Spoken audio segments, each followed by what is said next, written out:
పరిసరాల ప్రభావం బిడ్డ మీద ఎప్పటి నుంచి ఉంటుంది. ఇన్ జనరల్ అందరూ చెప్పేటువంటి ఆన్సర్ ఏంటంటే బిడ్డ పుట్టినప్పటి నుంచి అని చెప్పేసి వెంటనే చెప్తారు ఆన్సర్. ఏమని? బిడ్డ పుట్టినప్పటి నుంచి పరిసరాల ప్రభావం ఉంటుంది అని చెప్పేసి. కానీ పరిసరాల ప్రభావం అంటే ఏంటి అని ఫస్ట్ కనుక మనం చూసినట్టయితే కొంతమంది మనోవిజ్ఞాన శాస్త్రవేత్తల ప్రకారం జన్యువుల ప్రభావం తప్ప మిగిలిన ప్రతి అంశం కూడా పరిసరాల ప్రభావం కిందకే వస్తుంది అని చెప్పడం జరిగింది.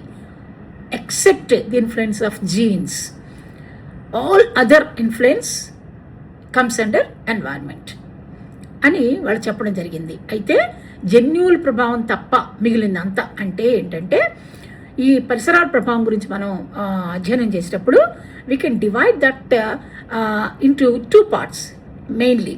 ఏది? Influence of environment before birth and after birth. 2 రకాలుగా డివైడ్ చేయాలి మనం. Influence of environment before birth and after birth.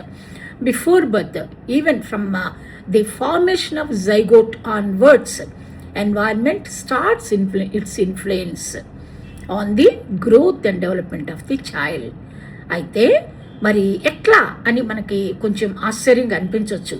అంటే బిడ్డ తల్లి కడుపులో అంటే ఫీటస్ స్టేజ్లో ఉన్నప్పటి నుంచి కూడా తల్లి తీసుకునే ఆహారం, తల్లి యొక్క మానసిక స్థితి, emotional state, everything is going to influence the growth and development of the child. కాబట్టి మరి పెరుగుదల వికాసం మీద పరిసరాలు ఎప్పటి నుండి ప్రభావం చూపిస్తాయి? Even from the beginning of the formation of the zygote. అది జైగోట్ ఫామ్ అయినప్పటి నుంచి కూడా తల్లి యొక్క మానసిక స్థితి, శారీరక స్థితి, తీసుకునే food, emotional state, everything is going to influence the growth and development of the child.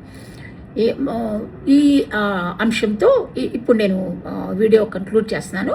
ఇంకా రిమైనింగ్ వీడియోస్లో ఎట్లా ఈ ఎన్వైర్న్మెంట్ ఇన్ఫ్లుయెన్స్ చేస్తుంది అండ్ ఈ ఎన్వైర్న్మెంట్ సరిగా లేకపోవడం వల్ల ఎమోషనల్ స్టేట్ డిస్టర్బ్ అయినప్పుడు జరిగేటువంటి నష్టాలు ఏంటి అనే విషయాన్ని గురించి కూడా నేను నెక్స్ట్ వీడియోలో మాట్లాడబోతున్నాను. Thank you so much for watching my videos.